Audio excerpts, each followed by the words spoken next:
በዓለማችን ላይ አንድ በተፈጥሮ ሀብት ያልታደለች ውሃ በእጅጉ ብርቅ የሆነባት ነገር ግን ግብርናዋ እጅጉን የዘመነ ዘርፉም ህዝቧን አትረፍርፎ ከመመገብ ባሻገር ለውጭ ንግድ ያለው አስተዋጽኦ ከፍተኛ የሆነባት አንድ ሀያል ሀገር አለች እስራኤል። የእስራኤል ግብርና ከፍተኛ ጥረትን የሚጠይቅ የአመራረት ዘይቤን የሚከተል በትንሽ ደረቅና ረባዳማ መሬት ላይ ከፍተኛ ምርት የሚመረትበት ያለባትን የተፈጥሮ ሀብት እጥረት በተለየ ውሃ ችግር ለመፍታት ታልሞ የሚካሄድ ነው። የግብርናው ዘርፍ አሁን ለደረሰበት ከፍተኛ እድገት ደረጃ መሰረት የሆኗት የሀገሪቷ ሳይንቲስቶች፣ የኤክስቴንሽን ባለሙያዎች፣ አርሶ አደሮችና በግብርና ላይ የተሰማሩ ኢንዱስትሪዎች ባላቸው ቅንጅታዊ አሰራር የተነሳ ነው። እነዚህ አራቱ አካላት አንድ ላይ በጋራ ተጣምረው በመስራት በሁሉም የግብርና ዘርፎች ዘመናዊ ቴክኖሎጂ እንዲያብብ አድርገዋል። ውጤቱም ግማሽ የሀገሪቷ ክፍል በረሃማ ቢሆንም ግብርናው ሙሉ በሙሉ ዘመናዊ እንዲሆን አስችሎታል። ምንም እንኳን የግብርናው ክፍለ ኢኮኖሚ ለሀገሪቷ ጂዲፒ ያለው አስተዋጽኦ እየቀነሰ ቢመጣም ግብርናው አሁንም ዋነኛ ለሀገሪቷ ገበያ ከፍተኛ ምግብ አቅራቢ ከመሆኑ በላይ ለወጪ ንግዷም ያለው አስተዋጽኦ ላቅ ያለ ነው። ከዓመታት ጥናት በኋላ ሲምካ ብላስና ልጃቸው የሻሂው በአውሮፓውያኑ በ1959 የመጀመሪያ የጠብታ መስኖ ቴክኖሎጂ አስተዋወቁ። በ1965 ደግሞ የመጀመሪያውን የጠብታ መስኖ ኩባንያ ኔታፊምን መሰረቱ። የጠብታ መስኖ ብዙዎች ተአምራዊ የውሃ ቴክኖሎጂ ይሉታል። በእስራኤል ኔጌቭ በረሃ ላይ ዓመታትን በጠብታ መስኖ እርሻ አማካይነት ከሀገሪቱ አልፎ ለዓለም ገበያ ተፈላጊ ምርቶችን እያቀረበ የሚገኘውን ኔታፊም ኩባንያ በአካል ተገኝቼ ስጎበኝ በተደረገው ገለጻ እስራኤል የውሃ ሀብቷ በምንም መልኩ እንዲባክን አትፈቅድም።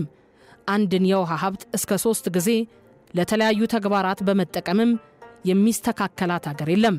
ለመጸዳጃ ቤት ግልጋሎት የዋለ የውሃ ሀብቷን ሳይቀር እያጣራችና እያከመች ለተለያዩ አገልግሎቶች በመጠቀም የዓለማችን ግንባር ቀደሟ ሀገር ሆናለች።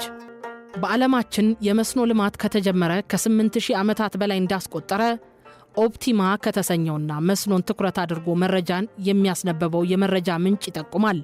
መስኖ ልማት በተለይ በተፈጥሮ ውሃ አጠር በሆኑ ሀገራት በስፋት ይከናወናል። የመስኖ ልማት ከዝናብ በተጨማሪ የከርሰ ምድር ውሃና የውሃ አካላትን በመጠቀም በተለያዩ ወራት የማምረት ዘዴ ነው። በመስኖ የሚሳተፉ አርሶ አደሮች 2 አይነት የመስኖ ውሃ አጠቃቀም ዘዴን ይከተላሉ። እነዚህም ውሃን በመርጨትና ወደ ማሳ በቱቦዎች አማካይነት በግፊት በማስገባት ሰብሎችና አትክልቶችን የሚያጠጡበት ዘዴ ነው። ውሃን ጠልፎ ወደ ማሳ በማስገባት የሚደረገው የመስኖ ልማት ምንም እንኳ ኋላ ቀር አሰራር ቢሆንም በአፍሪካ የሚዘወተረው ግን ይኸው ነው። ኢትዮጵያን ጨምሮ በአፍሪካ በስፋት የተለመደው የመስኖ አይነት ከውሃ አካላት ውሃን ጠልፎ ለመስኖ የመዋል ኋላ ቀር ዘዴ ነው።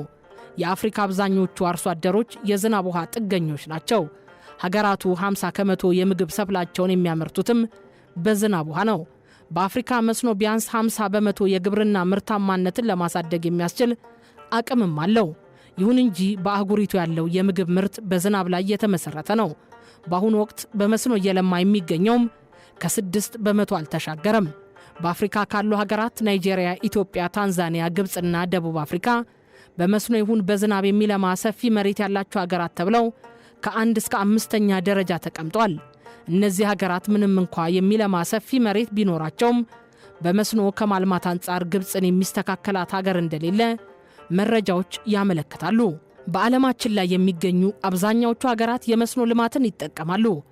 የጠብታ መስኖን በመጠቀም ግንባር ቀደም ከሆኑ ሀገራት መካከል ግን እስራኤል አንዷ ናት። እስራኤል የጠብታ መስኖን በዘርፉ በሰለጠኑ ኢንጂነሮች አማካይነት የጀመረችው ችግር ብልሃትን ይወልዳል የሚለውን የኛ ሀገር ብሂል በተግባር ያሳየችበት ነው። በረሃማነት የሚያጠቃት ሀገር ብቻ ሳትሆን በተፈጥሮ የውሃ ሀብትን ካልታደሉ ሀገራት ውስጥ አንዷ ናት። ይህንን ችግሯን እጅና እግሯን አጣምራ አሜን ብላ አልተቀበለችውም። ዘርፈ ብዙ ልሂቃንን በማፍራት የታደለችው እስራኤል ኢንጂነሮቿ ያላትን አነስተኛ የውሃ ሀብት እያንዳንዷን ጠብታ ለመስኖ ልማት በማዋል እንድትጠቀም እያደረጓት ይገኛሉ። የጠብታ መስኖ ምርታማነትን የሚያሳድግ የውሃንና ጉልበትን የሚቀንስ በበረሃማ አካባቢ ውጤታማ የቴክኖሎጂ ውጤት ነው። የጠብታ መስኖ ልማት ስርዓት ወይም ድሪፕ ኢሪጌሽን ተንሳፋፊ መስኖ በመባል የሚታወቅ ሲሆን ውሃው በመንጠባጠብ ወደ ታች እየወረደ የተክሎችን ስርና በአቅራቢያቸው ያለ ደረቅ መሬትን ያጠጣል። ይህም ውሃ ቆጣቢ የመስኖ ዘዴ ሊባል ይችላል። የጠብታ መስኖ ልማት አጠቃቀሙ ትነትና ፍሳሽን ይቀንሳል። ሰብሎችን ለማልማት በጣም ቀልጣፋ የውሃና የምግብ አቅርቦት ስርዓትንም ይፈጥራል። ውሃና ንጥረ ነገሮችን በቀጥታ ወደ ተክሉ ስር በትክክለኛው መጠንና በትክክለኛው ጊዜ ያደርሳል። ይህም እያንዳንዱ ተክል በሚፈለገው ጊዜ በትክክል በተመቻቸ ሁኔታ እንዲያድግ የሚያስፈልገውን ንጥረ ነገር በመስጠት አርሶ አደሮች ከፍተኛ ምርት እንዲያመርቱ ያስችላቸዋል። የጠብታ መስኖ ልማት ዘዴ በገበሬዎች ዘንድ ተመራጭ የሚሆነውም በቅልጥፍና በቀላል ሁኔታ የእርሻ ስራቸውን እንዲያከናውኑ ስለሚያግዛቸው ነው። ከፍተኛና ጥራት ያለው ምርት በመስጠት የውሃ ትነትን በማስቀረት ኃይል በመቆጠብና በዝቅተኛ የውሃ ግፊት በመስራት ማዳበሪያና የሰብል ጥበቃን ውጤታማ በማድረግ ተክሎችን ለተለያዩ የአፈር መሸርሸር ሁኔታዎች ባለማጋለጥ በማንኛውም የመሬት አቀማመጥና የአፈር አይነት ውስጥ በተመሳሳይ ሁኔታ በማጠጣት አርሶ አደሮች መሬታቸውን ያለ ብክነት 100% እንዲጠቀሙ በማድረግ ጠቀሜታው የጎላ ነው። እስራኤል ለመላው ዓለም በተለይ በግብርናው ዘርፍ ካበረከተችው የቴክኖሎጂ ውጤቶች መካከል አንዱም ነው። በአሁኑ ወቅት በርካታ የእስራኤል የጠብታ መስኖ ኩባንያዎች ይህንን ቀላል ደግሞ ግሩም ቴክኖሎጂ ለመላው ዓለም እያጋሩ ይገኛሉ። በመጽሐፍ ቅዱስ ማርና ወተት የምታፈልቀው ተብላ የተገለጸችው የነቢያትና የሐዋርያት አገር የእስራኤልን የግብርና ዝመና ስናነሳ ሙሴ በተአምራት አምላካቸውን ከደረቅ መሬት ጋር ሲሰጣቸው የኦስትሮ ሃንጋሪው ጋዜጠኛ ቴዎዶር ሄርዝል በጥረት ማርና ወተት የምታፈስ ምድራዊ ሀገር ሰጣቸው። ይህ ተበታትኖ የነበረ ሕዝብ እንዴት አረፈ ተሰባሰበ ብሎ መጠየቅ ለኛ ያሻናል። ሙሴ ኑ ማርና ወተት የምታፈልቅ ሀገር አለችን እያለ በማማለል በብርቱ ተአምራት እየታገዘ ከግብፅ አስወጥቶ ምንም በሌለበት ደረቅ ምድረ በዳ ላይ አሰፈራቸው። ይህ ኃያል የተባለ ሕዝብ እግዚአብሔርን በማምለክና ባለማምለክ መካከል ሆኖ ብዙ ሺህ ዓመታትን የግፍ መራራ ጽዋን ተጎነጨ።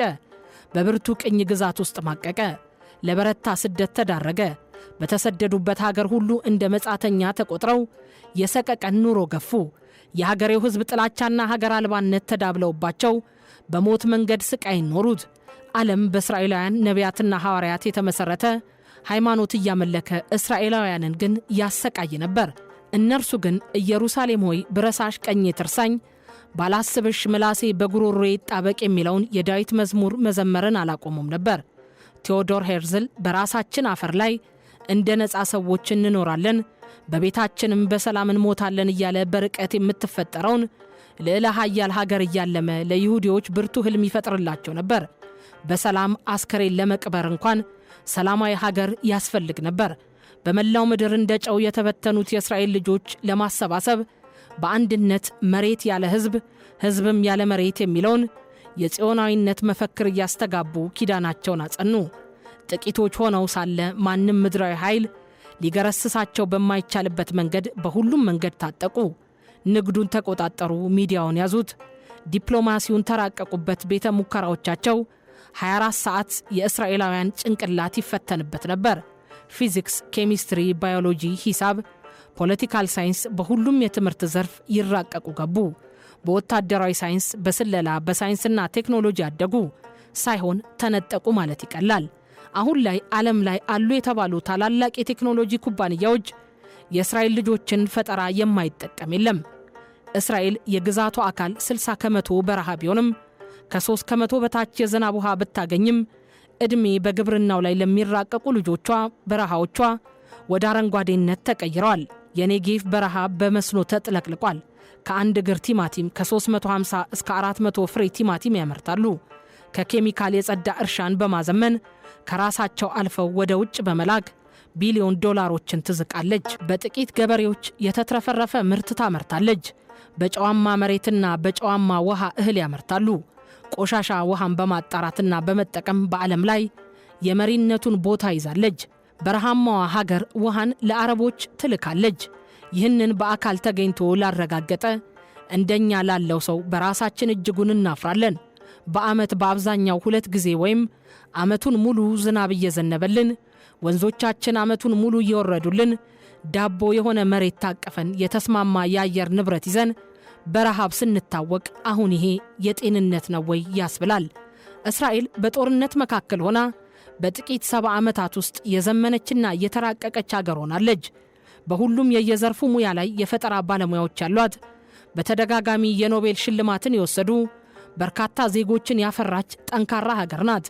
ምንም እንኳን የጽዮናዊነት መስራችና መሪ ቴዎዶር ሄርዝል የእስራኤልን ነፃ ሀገርነት ሳያይ እንደ ሙሴ በመንገዱ ላይ ቢቀርም በነ ዴቪድ ቤንጎሪዮን ሁለገብ ጥንካሬ ህልሙ እውን ሆኗል። ቴዎዶር ሄርዝል የእስራኤልን ትንሣኤ ሳያይ ሊሞት በተቃረበ ጊዜ እንዲህ ብሎ ነበር። የልቤን ደም ለሕዝቤ ሰጥቻለሁ። በልጆቿ የደምና የአጥንት መሥዋዕትነት ያቺ የአይሁድ የክርስትናና የእስልምና ሃይማኖት መስራጅ ነቢያት መነሻ የሆነች ሀገር ዛሬ ማርና ወተት የምታፈስ ምድር ሆናለች። እኛ ከዚያችን ቦቃቅላና ሚጢጥዬ ከሆነች ሀያል ሀገር ለምን ትንሽ እንኳን መማር ተሳነን? እስራኤላውያን ተአምር መጠበቅን አቁመው ብርቱ ከምድር ከርስም ነዳጅ አውጥቷል። በጥቂት ዓመታት ከባዶ ላይ ተነስተው በዓለም ፊትም እጅግ የተከበሩና የታፈሩ ሀያላን ሆነዋል። በክረምትና በበጋ ያለማቋረጥ የሚፈሱ ወንዞችና ሌሎች የውሃ ሀብት ያላት ሀገራችን በመስኖ ልማት በተፈጥሮ ውሃ ከሌላቸው እንደ እስራኤል ካሉ ሀገራት ጋር መፎካከር አለመቻሏ በእጅጉ የሚያስገርም ነው።